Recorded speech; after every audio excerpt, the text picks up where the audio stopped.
And I think we are live. Hello and welcome to the third video of my Q&A. Well, part 2 of my Q&A, but it's my third video here on YouTube.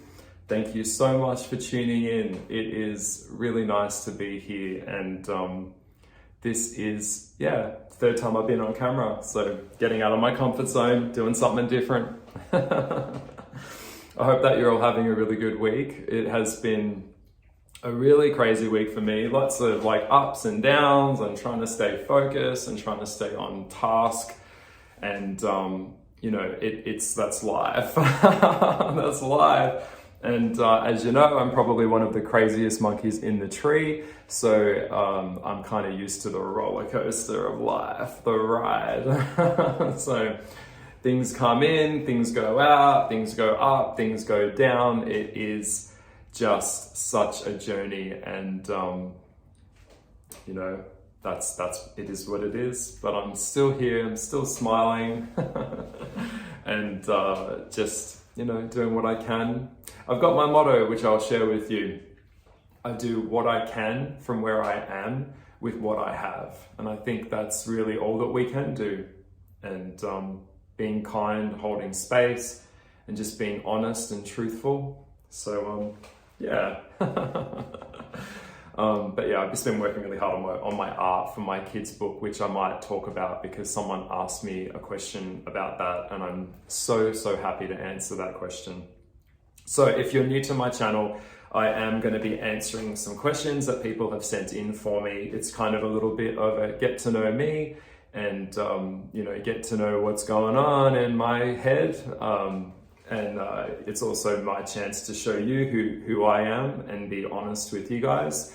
I will say before I get into part 2 that although a lot of these questions are more life-based and are more of like the left path or more darker questions and heavier questions, which is exactly what I wanted, you're gonna get a different opinion from everyone. So, if you go ask someone the same question down the road, they're gonna give you a different answer to that, and I'm gonna give you my answer. So you're just gonna get another answer from another person's point of view. Everyone's point of view is valid. Everyone's experience is valid, within reason. But yes, so that's what we're doing today. Now, so a lot of the questions that have come through are a little bit more on the heavier side. So I'm thinking, given the nature of the questions, what I might do is break this up into a part 3. So maybe not next week, but the following week, because it all really just comes down to time. Time is the biggest thing that we have to, deal with, is me trying to find time and trying to have the energy to do this, plus do what I'm working, life, and there's also many ands. There's so many other things going on that we all have to do. So I'm thinking maybe this will be a part 3. So yes, let's get started. Thank you for trusting me with, thank you for trusting me with these questions. I am going to answer them as truthfully as I can. Some of them are just going to be a video that I'll do at some point, and then you'll get to hear more of a, because it kind of like some of the questions, they just deserve more time. They deserve way more time than just a quick Q&A. I will say the next main video that I do will be a theme that someone has asked me, where they ask me what happens when you die. So that will be the next one. So I know that you asked me about what happens when we die. You're going to hear my points of view on that subject, but it'll be the topic for the first main theme that I try and unpack. Okay, so let's just jump straight in.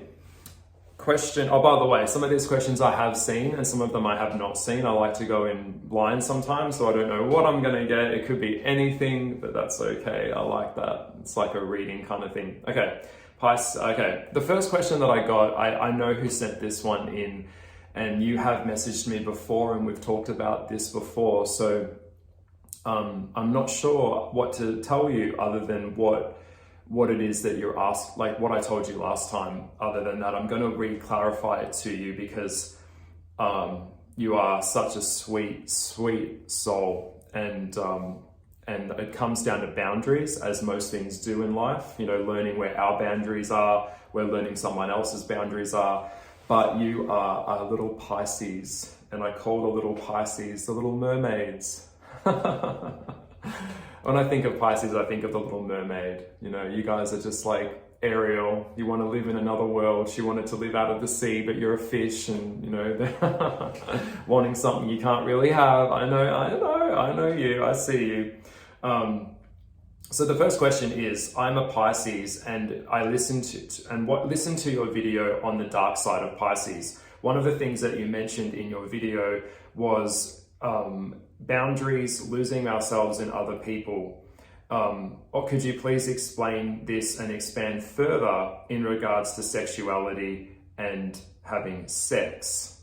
Okay, that's a lot there, but I'm gonna just cut it simply because I want to do that for these questions. When it comes to Pisces, you guys are the most sweetest, most sensitive little beings out there. And that's why you guys have such a high suicide rate, because the world out there is so fucking cutthroat and hardcore. And you really, you know, you guys have a tough gig trying to live in this world, trying to make sense of this world, and you feel everything so deeply.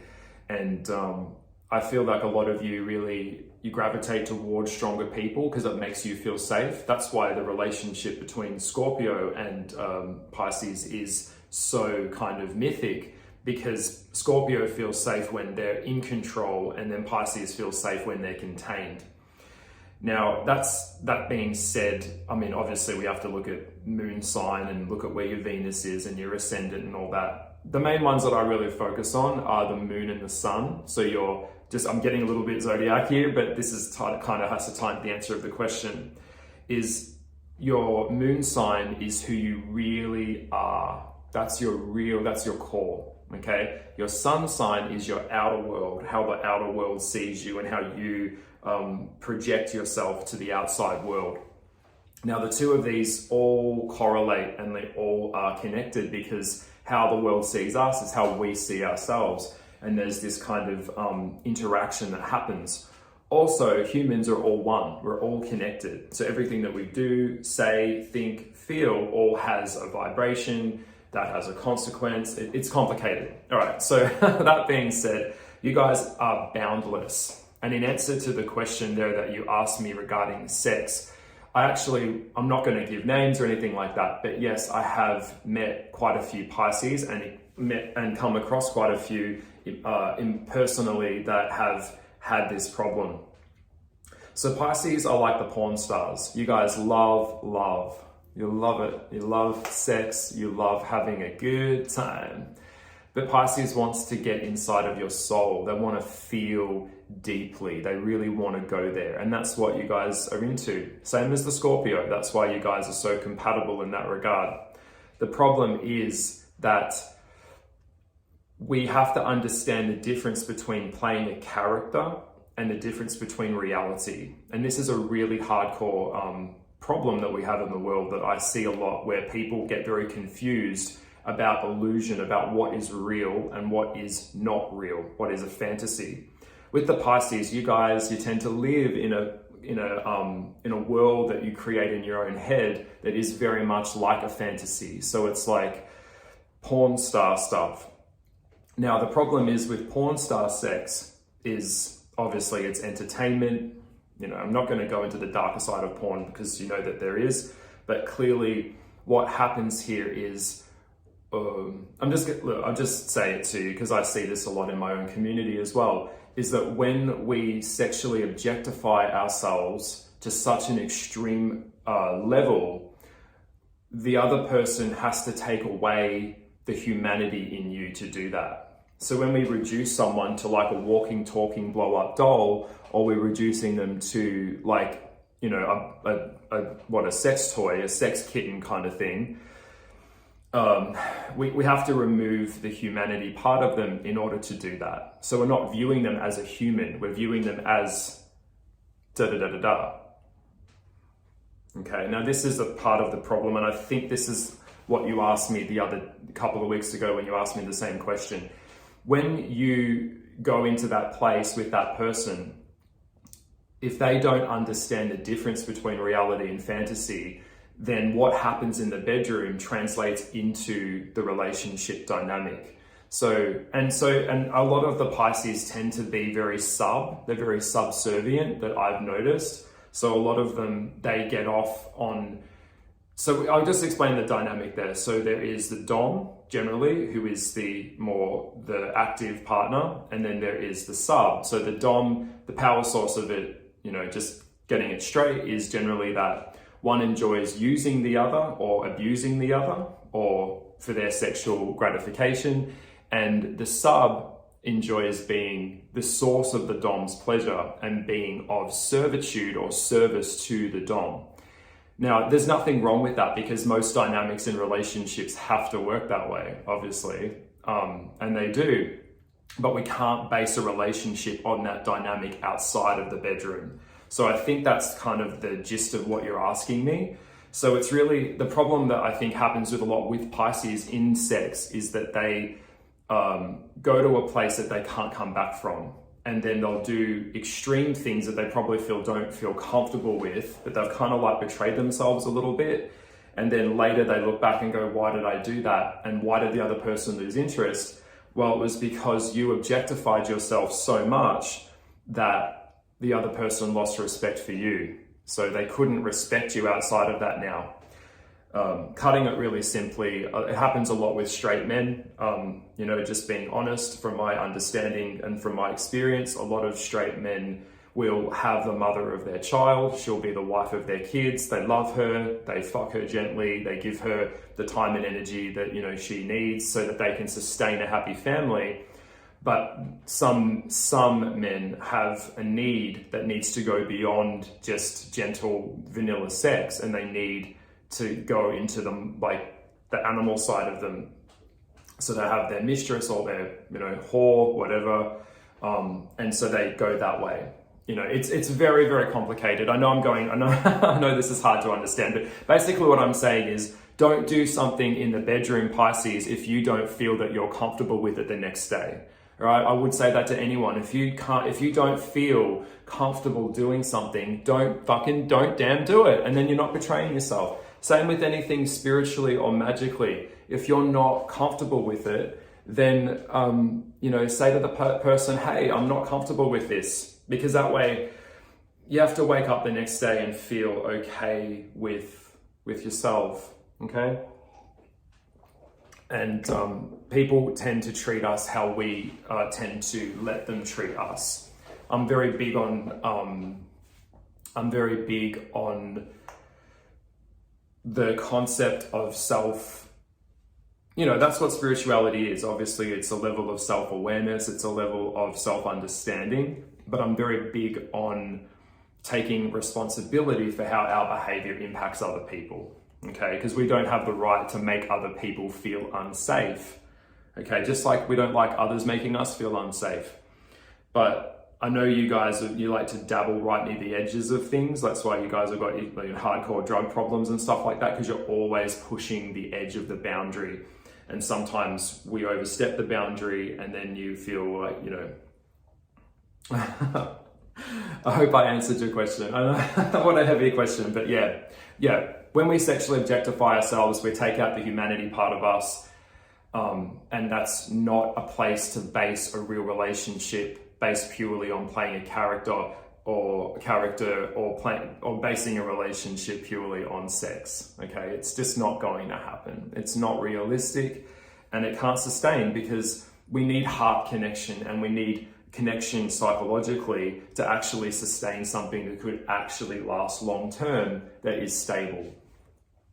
Okay, and by the way, with any of the signs, the more unstable that you are in yourself, the more unstable your relationships will be, and the more unstable your well, relationship, plural, workplace, it doesn't matter, with friends or whatever, but also in the magical world, your magic will be very weak because it's not structured in something that's actually based on something that's stable. So it's really important that we get secure in ourselves so that way we can feel safe, and then we can not violate our boundaries all the time because we know who the fuck we are and we've done that shadow work. By the way, you're only going to know who you are by doing the shadow work, okay? So I just looked straight down, and now next, I hope that answered your question, and thank you, and I hope that helped. Let me know. Let me know if that answer helped you.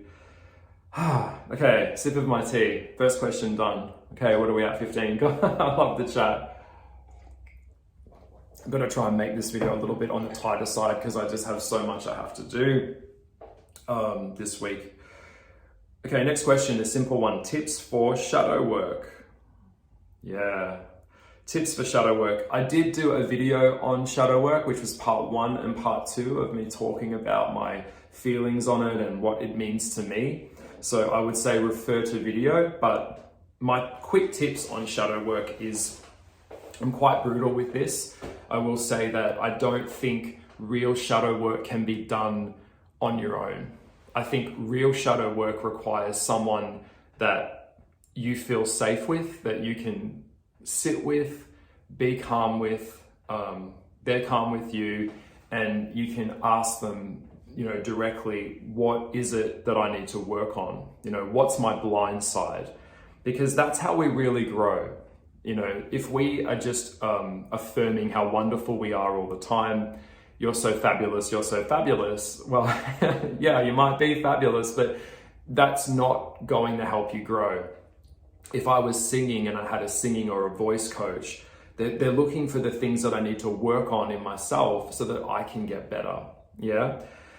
So when it comes to shadow work, as far as I would say, if you don't have shadow work in your practice spiritually, you don't actually have a spiritual practice. Yikes. I know that sounds mean. I know that sounds hard, and I'm coming from a place of love. This is, as far as I'm concerned, it's all fucking shadow work. Yeah.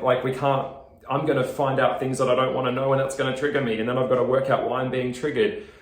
When I get triggered, it actually excites me a little bit, because that means that I have something that I need to work on in myself, that I need to improve, but understand or unpack. So it's a soft spot, it's a blind side, if you will. That's what shadow work is. But the thing is, sometimes we can't see our blind side because we are not privy to the outside of how we project sometimes. And I can tell you right now, sometimes if we were able to see ourselves, like rewind our own behavior and just watch it on a camera, we would be completely shocked at how that projected off to someone else. Because to us, it could have been like level 2, but it was like level 100. And that might freak someone out or make someone feel unsafe. So that's shadow work, looking at yourself, owning yourself. What is it that I need to work on here? What is it about me that I need to improve?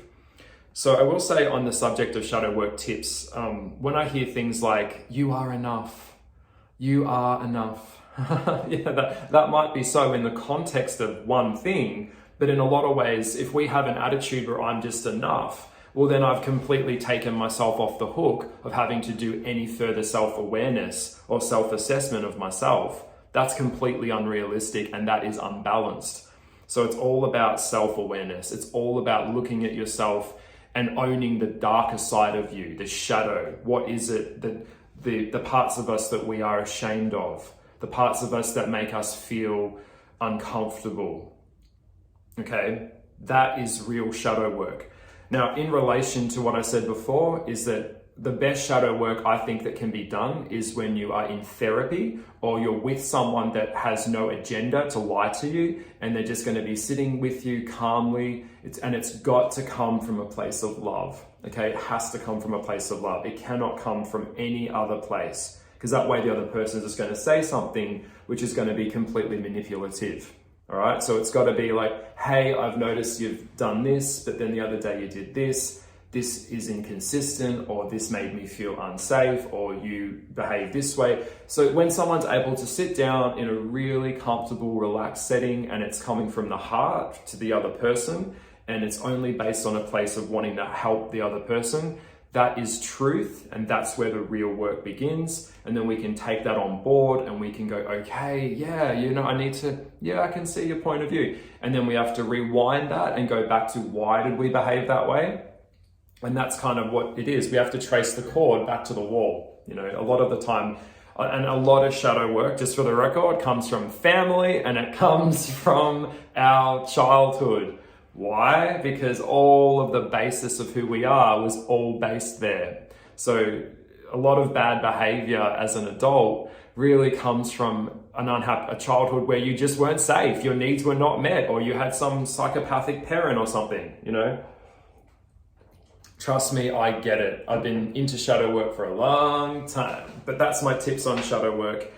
And also with therapy, I would say my advice would be, go to someone, okay, let me think.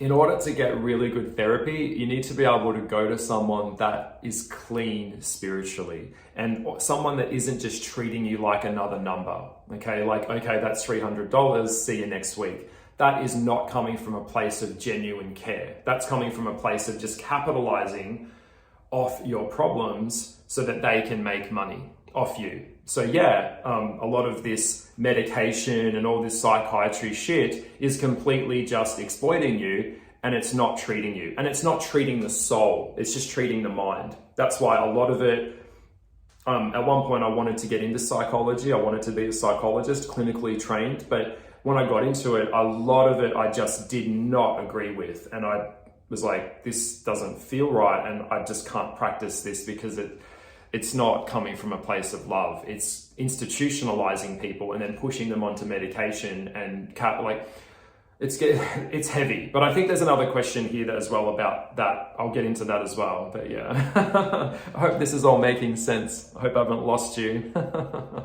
My biggest fear is I just confuse people, because I feel like I do that a lot, and it makes me feel sad because I feel misunderstood. So yeah.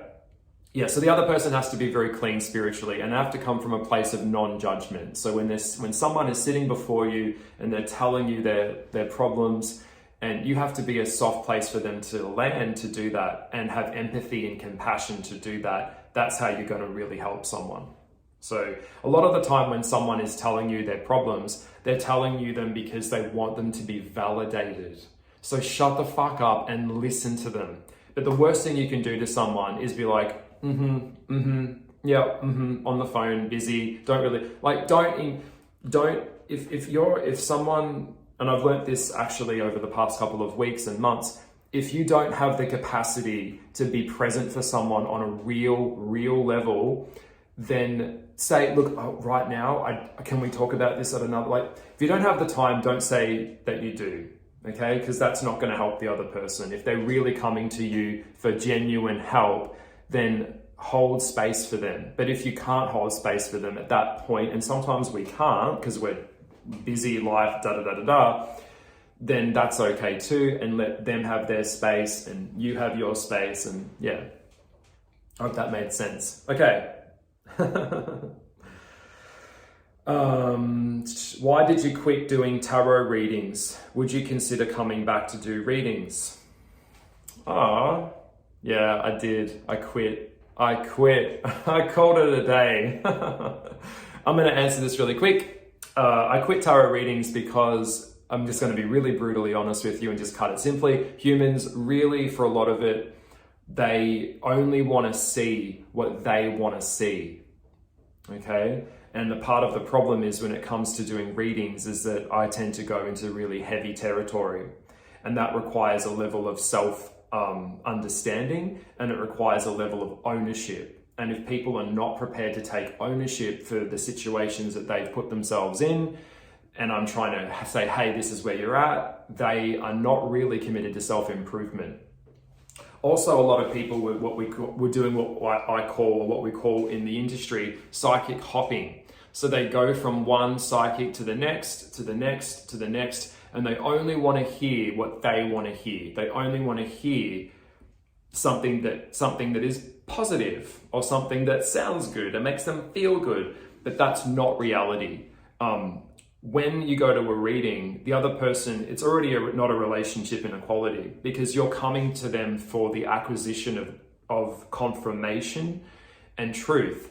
If you were already confident about something, then you wouldn't be asking counsel from someone else to begin with. You would already know that. That's why I'm not big on getting tarot card readings all the time, because if you're in your own truth and you know how you feel, then you don't need confirmation, because you know what the fuck is going on in your own life. So a lot of people use psychics as a way to affirm or confirm something that they only want to hear, whether it's true or not. And that is not the point of spiritual growth. It's really not. That's why I don't consort with a lot of people. I do when I need to, and I go there, but only when I really need to. The rest of it is just living my life and getting out there and learning about it and walking through the fire of life, you know? Same with the tarot cards. You don't need tarot card readings every day. If you're in tune with yourself, you already are in tune with yourself, because you are an extension of source. Yeah, I hope that made sense. So why did I quit reading? And it's very draining as well. And because I was doing mediumship, I'm letting all of these people bring with them all of this stuff into my house. It started affecting my dog. The spirits don't leave. Things can go like this. When it comes to the real thing, when it comes to real mediumship, it can go wrong. Problems happen. Okay, things happen. There's a lot of heavy, dark shit out there. And so you're inviting that into your energetic field. So not knowing how to cleanse or break those cords that they're trying to connect to. By the way, when you're in elevation or in a higher state of consciousness, you're shining a light out there, and it attracts a lot of people that want to create energetic cords that connect to you. And these people are not in fucking alignment with themselves, and they try and piggyback off you, and it becomes really problematic. So in terms of it, I went, fuck it, I'm just going to focus on my art, and that's what I've been doing. I'm just going to be an artist for a while. I am considering coming back to do readings, but that would be a face-to-face thing. And if I had to, I'd do like Skype readings if I absolutely had to and it was an emergency. But at this point in my life, I'm just happy living my life and doing my art, and I'm working on making kids' books now. So that's where I'm finding my joy. So I hope that answered your question. It was, the monetary gain wasn't worth the effort and the energy that I was putting into these readings. And I felt undervalued, used, underappreciated, and stalked. A lot of people stalk you as well. Like, that's one of the things that I will say, is that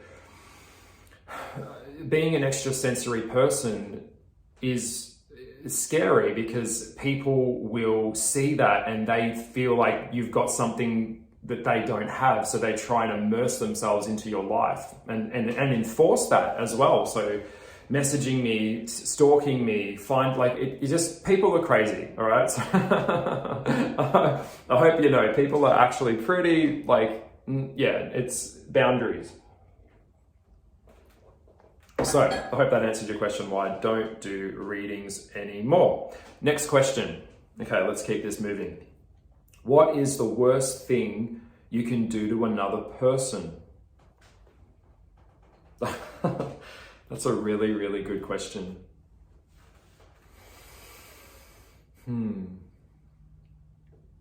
The worst thing you could do to another person is lie to them. Telling a lie. You can destroy someone's whole life based on a lie, because you can trap them with that lie, and that is bullshit. And I've seen it.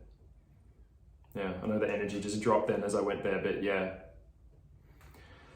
And also with lying, when you lie to yourself, you're lying to other people.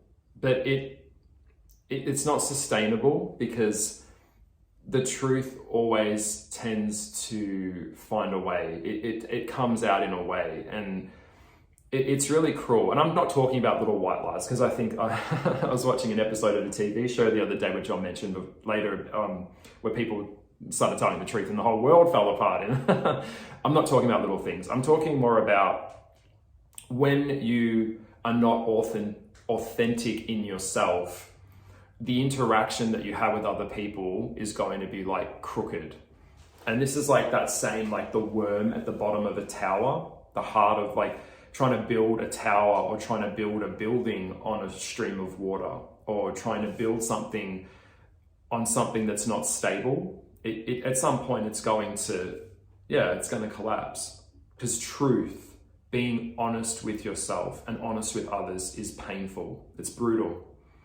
And sometimes we don't like to hurt people by telling them the truth, but it doesn't really serve us any favors, and it doesn't serve us when we don't tell the truth of who we are. So for example, a lot of closeted men are living a life where they have a family and kids, but they're not happy with their wife. They don't enjoy fucking her. They don't want to be with her. So they're just in this kind of relationship, and they've created a whole family based on a lie, based on something that is untrue. This is very, very, very serious, because I'm a big believer, it's just getting heavy now. The sins of the father are the sins of the son.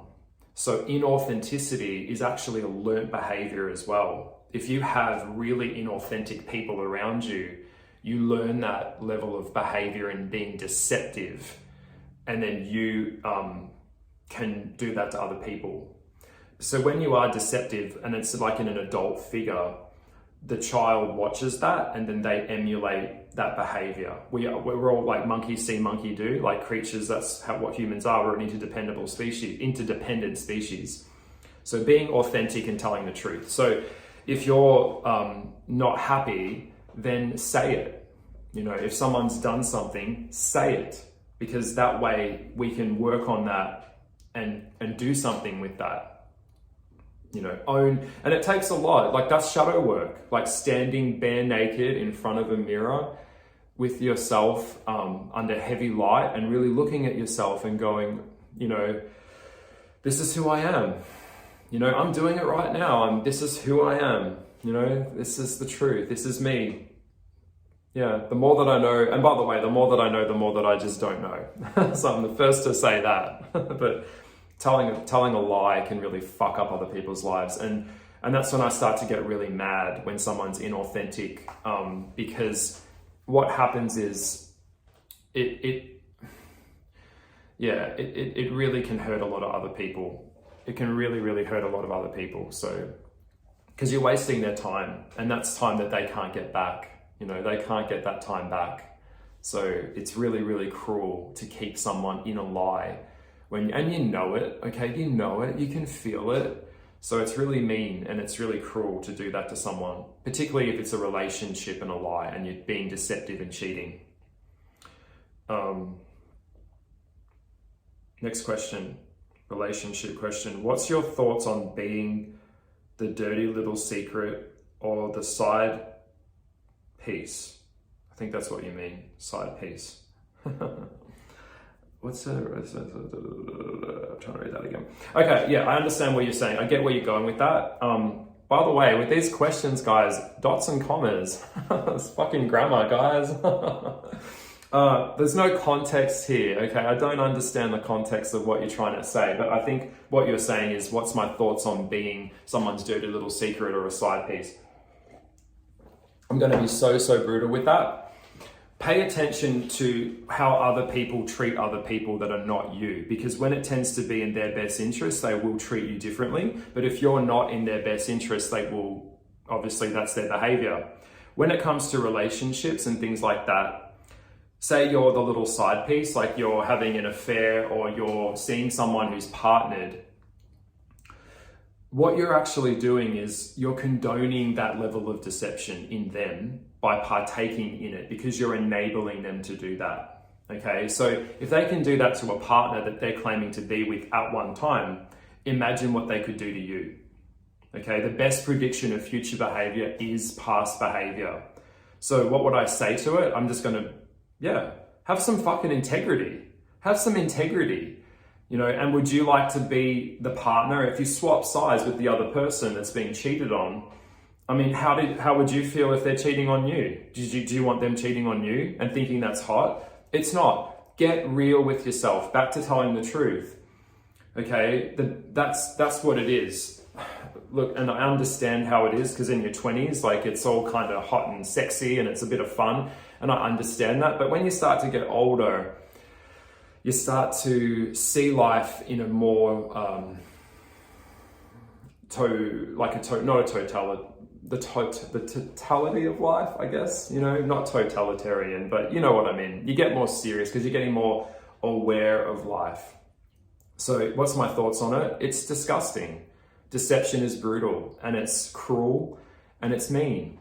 So I will say someone else's heart is not a toy for you to fuck around with. You don't like someone doing it to you, so don't do it to someone else. Don't lead someone else on. If it's not genuine and you don't have emotions for that person, then don't do it. That's how I see it. I've been there and I know, I understand what it feels like and I've been there. I get it, all right? I understand, but it's not the way, okay? It's just not the way. So that's my thoughts on being the side piece. Okay, next question. Hi Goliath, I love listening to your videos. Thank you for your Dark-Sided series. I learn a lot from you. It would be interesting to hear your thoughts on what is the definition of magic and the craft to you. Brutal, quick definition of magic. Magic is manipulation of source energy, which we are also. So understanding that and developing that is a learnt skill. It requires discipline, it requires sacrifice, it requires a lot of work to develop that. So that's my take on that. So that's how I see it. And real magic is, when I think of like in my mind right now, I mean, it depends on, there's so many factors to answer that question with, but real magic is working with the land, working with nature. It's cum and piss and blood and DNA, and it's getting fucking dirt under your fingernails. It's primal. Magic and real witchcraft is not a pretty package. It's not done with pretty smelling flowers and glitter and a unicorn and shit like that. Real magic is quite brutal and it's quite tribal. And depending on which culture or which frequency that comes in will determine the level of what it is. I know, because I will say when it comes to magic, and I'm going off on a tangent a little bit, I tend to do that. When it comes to magic, you'll find that the more oppressed the person was, or the more oppressed that group of people was, the more heavier and darker that level of magic will be. You know, slavery, just saying. So yeah, it's Aristotle's elements. It's earth, air, fire, water. It's working with the land. It's understanding the Hermetic principles. That's magic. Also, when you're working with other beings, it's developing and cultivating a relationship out of respect for that other side, the spirit world. And the spirit world is very primal and brutal. It's not like, it's not light and fluffy Instagram. Let's just put it that way. I can assure you of that. Also, I'll say with spirit, when you fuck around with spirit, spirit can fuck around with you. All right. So don't fuck around with spirit. Be careful with what you align yourself with. And if it's in alignment with who you are, then you proceed. If it's not, you don't touch it. The left-hand path or Wicca or paganism, any type of magic, it's not a toy, okay? It's not a toy. People think it's safe. It's not safe, okay? I'm telling you it's not safe. But yeah, I'm going off on a tangent, but there you go. Okay, next question. Hi Goliath, I watched your Dark-Sided series. It was very interesting. Your interpretation of each sign was so accurate. How did you acquire this level of understanding? When did you first get into the Zodiac? Okay, cool. Oh, thank you for watching my videos. It's nice to get that message back. I did get a couple of messages about my Dark-Sided series. That was more like an extreme thing. That was like me having fun with it and just being like, okay, we're just gonna go out and go hard. That was, the Dark-Sided series was an extreme take on those signs. So please know that it was more of an entertainment thing and it wasn't taking into account all of the factors that make up someone's chart, because everyone's chart is kind of like mathematics. It's all very different. So, question. I acquired the knowledge because I've been observing people. I'm interested in people. I'm interested in the world. I've been watching and listening, and yeah, it's interesting. When did I first get into it? I remember specifically when I was in grade 3 or grade 4, maybe. I think I had a teacher and she was, I remember watching her and you know, I was very quiet sometimes as a kid because I was always like, you know, checking out my environment. Scorpio, cusp, Sag. I was looking at the types and patterns of her behavior, and I started to notice that with people that had the same birthday as her, and she was a Taurus, and my mum is a Taurus. So that dark side of Taurus thing, the stubbornness and the unwillingness to see things from other points of view, and her approach to life was similar to my mum, and I started to go, what's going on here? As I developed as a witch, I started to notice that I see, it's kind of like we're all bits of each other. So I see a little bit of her and a little bit of him and a little bit of him, and it's all kind of mashed together. And that's kind of what makes the person. We're all bits of each other. We're aspects of each other, kind of like a magpie. So yeah, energy has memory and different vibrations that incarnate into the astrological DNA, come into the physical DNA as well. So I also started to notice physical traits of people, which is how I can now determine someone when I meet them. I'm like, you're a Gemini or Taurus. And I will share that with you one day in a video, maybe, perhaps. We'll see. By the way, in this, I'm being really light here, guys. I'm being so fluffy with you right now. I'm being honest, but at the same time, there are things that I know, that I've learned, that I would never, ever, ever consider sharing online. I wouldn't. A lot of people wouldn't have the maturity or the mental capacity to actually understand some of the stuff that I've learned. So I'm just keeping this, you know, keeping it fluffy and, you know, happy and light, but there are things that I could never share online because people would freak the fuck out, okay? And I know that some of you want that from me, but you know, I'm like, come on now, like, yeah, you know, you know what I'm talking about. But these questions are fine, and I'm happy to answer them. Okay, next question.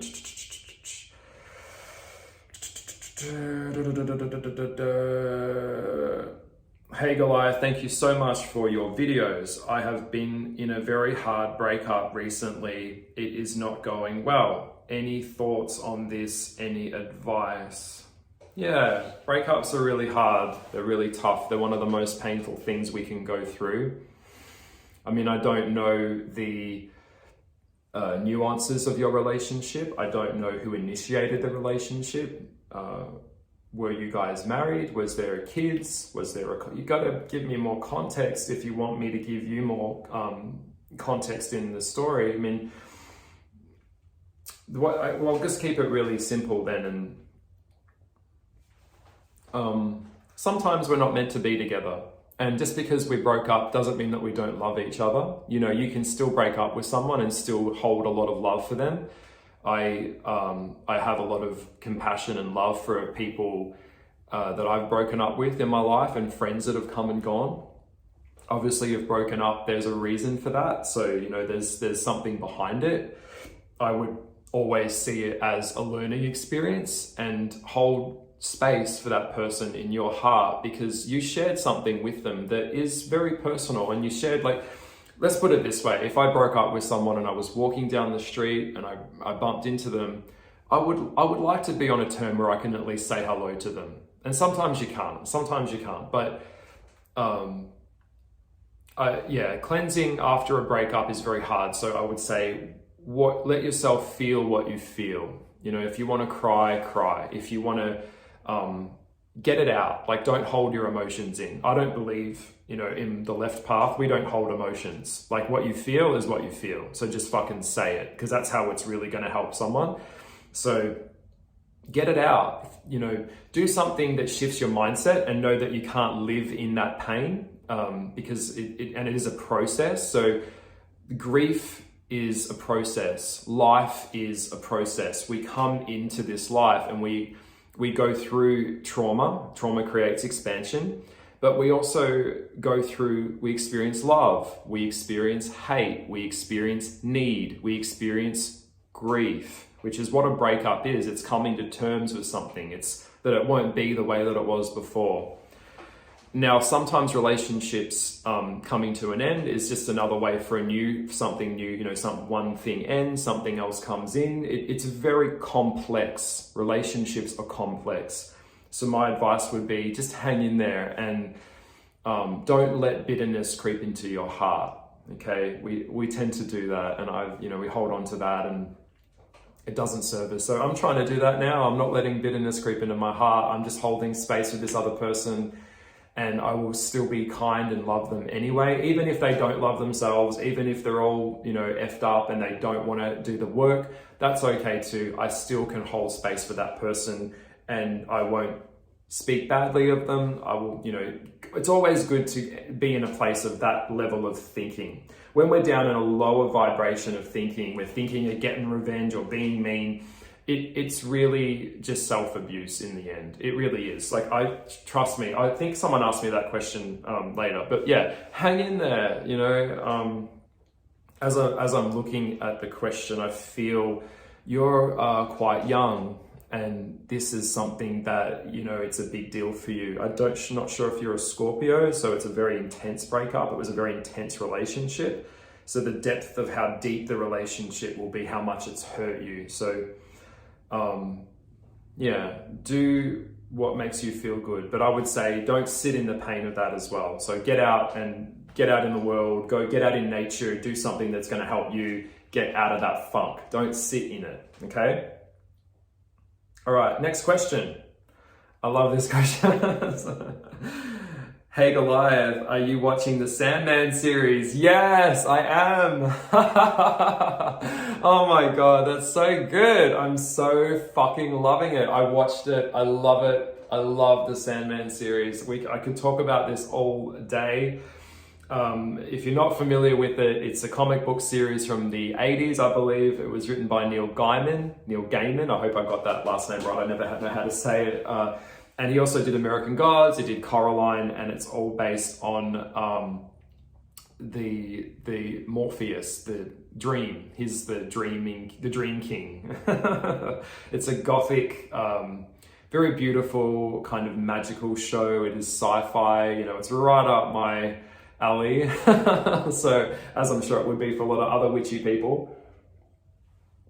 Yes, I'm watching it and I'm loving it. I have watched the whole thing. I probably will go back and re-watch a few more episodes. Just give me one sec. I've got this candle leaking wax everywhere. One sec. Yes. Okay. So I am watching that series. Yes. And I was just thinking the other day when there's a really good scene. So I'll give you a spoiler alert. There's a scene where Morpheus has a duel with Lucifer. And Lucifer is played by Gwendolyn Christie from Game of Thrones. I hope I got her name right. And she played Brienne of Tarth. She's very androgynous in this role. I love the makeup and the costumes, and it's so good. That was my favorite episode. That was my favorite scene, is where it's kind of like I was thinking to myself watching that scene, that's how a wizard duel should fucking be. You know, that's how a witches and a wizard duel should be, is that they're trying to one-up each other. So she kind of starts off the fight as in, I am a dire wolf. And then he's like, I am a horse mounted, a hunter kind of thing. And then it's like, you know, wolf stabbing. And then she's like, I am a serpent, horse biting, poisoned toothed. And then he's like, I am a bird of prey, you know, talons ripping. And then she's like, I am a bacteria. And he's like, I am the world, I am the unit, and it just got, and then I am anti-life, and it just got bigger and bigger and bigger and bigger. I'm sitting there with my cup of tea like, fuck, this is so good. I love the wit of it, and I love the imagination of it. It made me smile. It made me go into my inner child watching that, because I'm Sag, so it's like all expansion. It's all about Jupiter, and watching that energy go higher and higher and higher and higher, and it just got more and more and more crazy. If you've watched the series, then you know that scene. Oh my God, so good. Yes, the Sandman series. There were some episodes towards the end that kind of went off on their own tangent, and I think that they're trying to set it up for season 2, which I didn't really care for, but that was the episode that stood out the most to me, and I was like, Netflix, well done.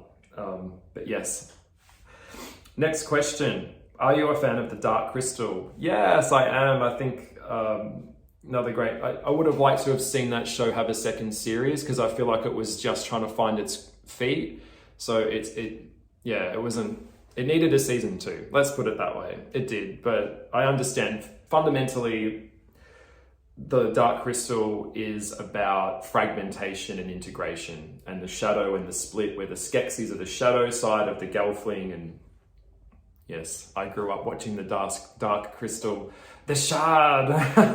So yeah, it's good, isn't it? Oh, it's the best. Jim Henson, those puppets are so beautiful.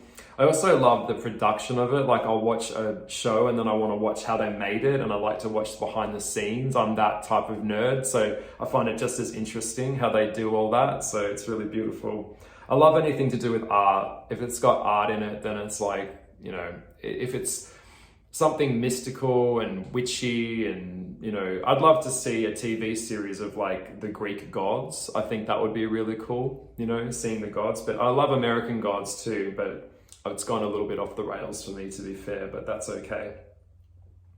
Next question. Do you talk to celebrities? If so, who?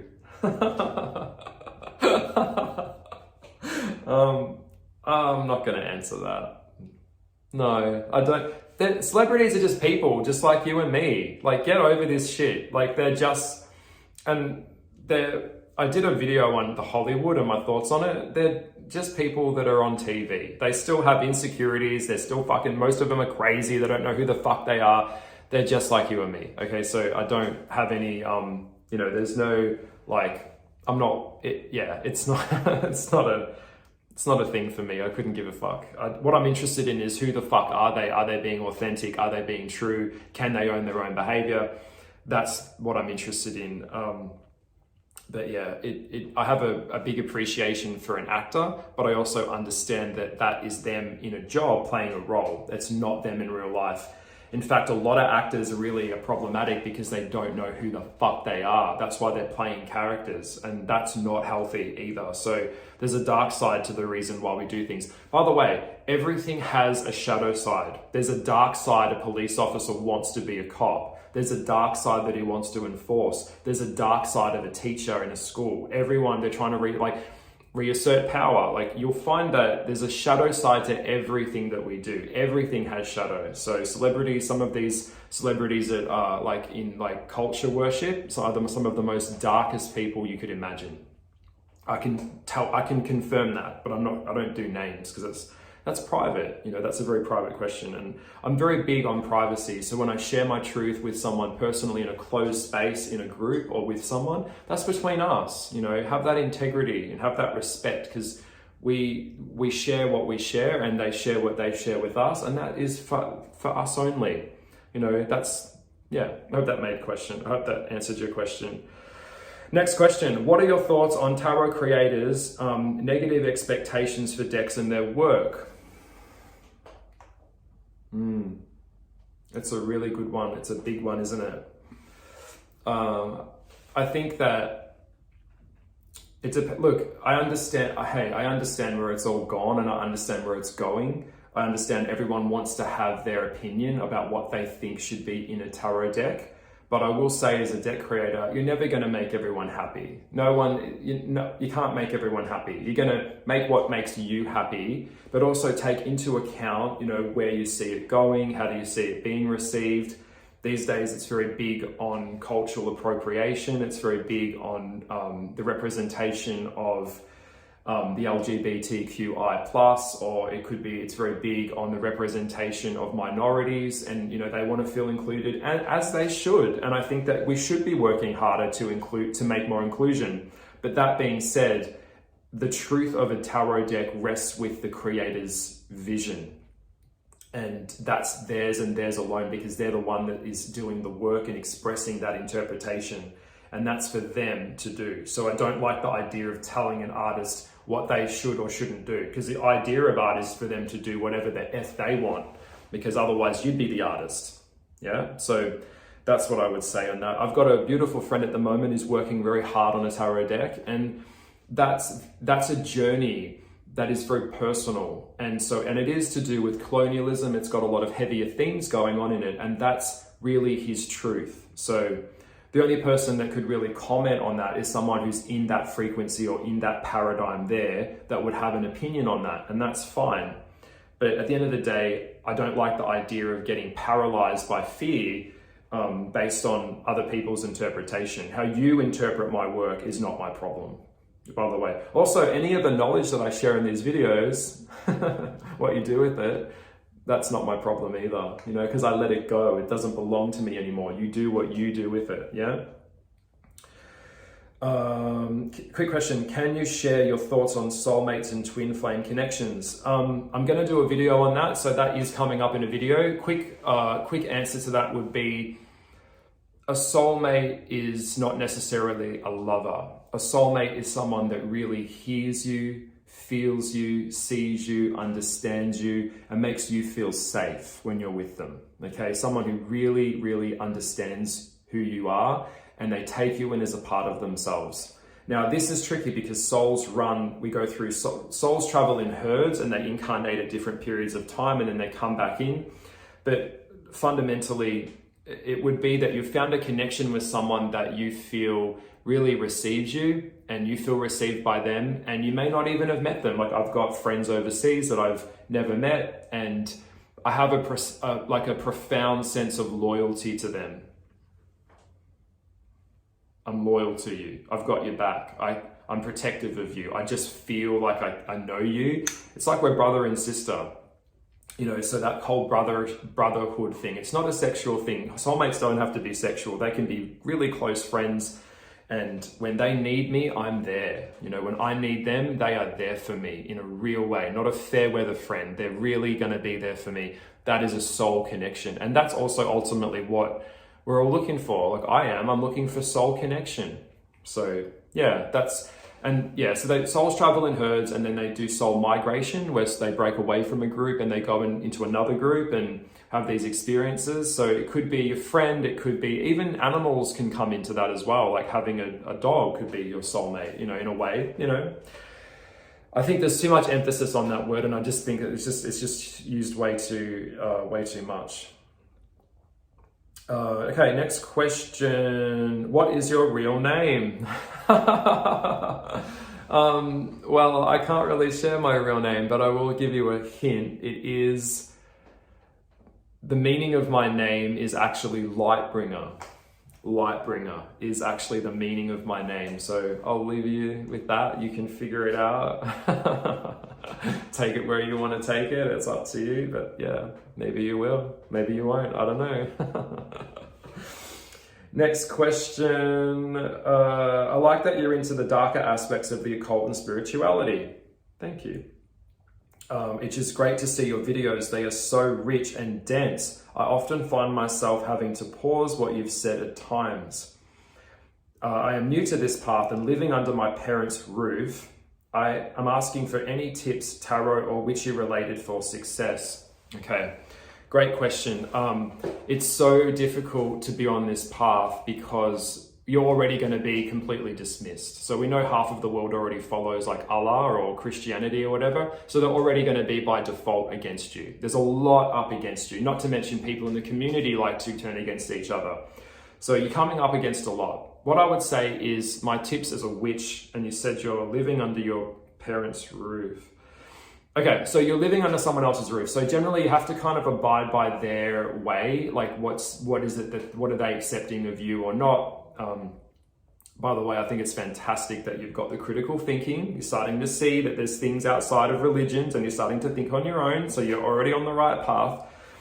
Tips for success. I wouldn't be focused so much on reading books and learning about the craft in that regard and, going down that road. I would say take your time with it. It is a long ass journey. Your magical experience is really, it's going to be, there's a lot involved, and I would say go with what you feel. So rather than sitting there and reading, I would probably get out in nature and I'd go out in the ocean and feel the current of the water, and maybe even go out for a hike, go out for a walk in the bush, as we call it here in Australia, and get out in nature and start developing your own way. We've got to carve our own way. That's how we really do it. We find what works for us and we move in that direction. Find out the things that, what is it about the craft? Like, magic's real, it's there. So what is it about it that brings you here? What is it that you want to achieve with that?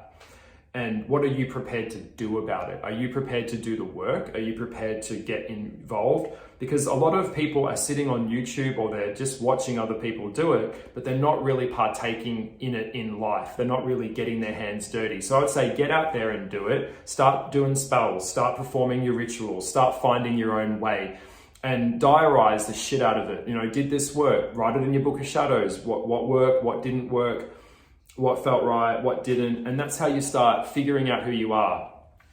I mean, there's so much information out there that is just freely available these days. There really isn't any excuses. So you could really, there's no excuses. You could, it's like a taste tester. You go out and you taste bits and pieces of things that you like and move with that. So that's my advice.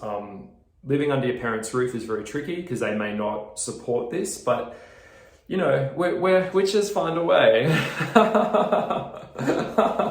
You might have a little Hecate statue or a Baphomet statue, or maybe you've got a little shrine. I had to be very careful. I had my bedroom closet in the old wardrobe. You'd open it up and they'd think it was closed, but it had like a little shrine in there, and I'd get a little candle, and everyone would go to bed and I'd be like reading, like, what's this mean? And I'm just trying to, you'll find ways to be inventive, but you're doing the main thing, and that's that you are finding your own path, and that's the way. So by the way, that's, someone asked me that question, I'll answer that as well, is how did I know? I just felt energy. I sensed things, I knew things intrinsically as a kid. I knew that different timelines had taken place here on planet Earth, and I just knew that something was going on. There was an undercurrent, there's a veil, what we call the veil, okay? So get in tune with the veil, okay? Next question. How are we going for time? Okay, we're over an hour, so I'll kind of wrap this up soon. I'll keep this, God, it's been over an hour already. Okay, next question. I have an evil ex who has completely fucked me over, and I noticed in your video of how to make a doll or a Salvatore. The video no longer seems to be there. Thank you so much for sharing your knowledge freely. You are very brave. My ex is psychotic and a narcissist. I'm thinking about doing a spell on him. I need your advice. Will it backfire, and can I get hurt? He gets everything he wants and always walks away free. Any advice to help? Okay, I get where you're going with all of this. We have to be really realistic about, first of all, yet again, this would be a consultation. Okay, there's so many factors involved to answer that seriously. I wouldn't know where to start. Like, there's so much in that, it's a little bit overwhelming. I did show you how to make a doll or a Salvatore. That video was actually taken down. That was beyond me. Next question, the part of that was, I'm very brave. Oh, thank you. I think when you're just out there doing your thing, other people see it and they might feel inspired too. I'm just sharing what I know, Okay, so with a narcissist, that you've got to be realistic about what's real with that. A narcissist is never going to come to you and say, "Hey, I'm sorry, I got it wrong. I'm da da da da da." That's not going to happen. A narcissist is not going to react that way or be compassionate towards you. So narcissists need supply points. So he's probably, or he or she or whoever, have probably broken up with you and they've gone on and found a new supply and you've kind of, you know, thrown in the trash kind of thing. That's how they do it. With the breakup element there, you'll find with a narcissist, they tend to not really want to break up with you like directly. They tend to want to keep you kind of hanging around. So you're kind of stuck in this limbo land and that way you're trapped. Now, with a narcissist, you can't really have a real relationship with them because they're empty inside, okay? In their heart, there's a hole, okay? So they use other things around them to fulfill that hole. And we're talking about mental health disorders here. So that's not like a hat that you can just take off and put on a different hat. It's part of their personality, okay? So you've got to be realistic. Magic can only go so far, okay? So you can do things to shift energy around that person, but are you going to be able to change that person's behavior? No. The real thing about the suffering of a narcissist in the end is that they can't sustain anything long-term ever. They're always changing job, they're always moving house, they're always onto the next, nothing's ever stable because they can't sustain that long-term. Once people see who they are or they get caught out and they just cause a trail of destruction. And so you've probably just been one of the ones that have come through many times over, and I know, you know, it hurts to hear that, but the best thing you can do is cut off the narcissist and then cut off them out of your brain. So do a cord cutting ceremony, do the cleansing, do the chakra cleansing, and trust that in time things will come around. Because whoever he or she goes on to, they're only going to get what you got. So they can't, you're not missing out on anything. Whoever gets them in the next relationship is only going to get a fucking narcissist, okay? So that's the truth of it. So consider yourself lucky that you got out of that. And I know it hurts and I know you're scarred and I get it, but cease contact immediately. And I would say just, you know, work through the pain, work through what happened. How did that affect you? How did that make you feel? Do the healing work and try and move in a more positive direction.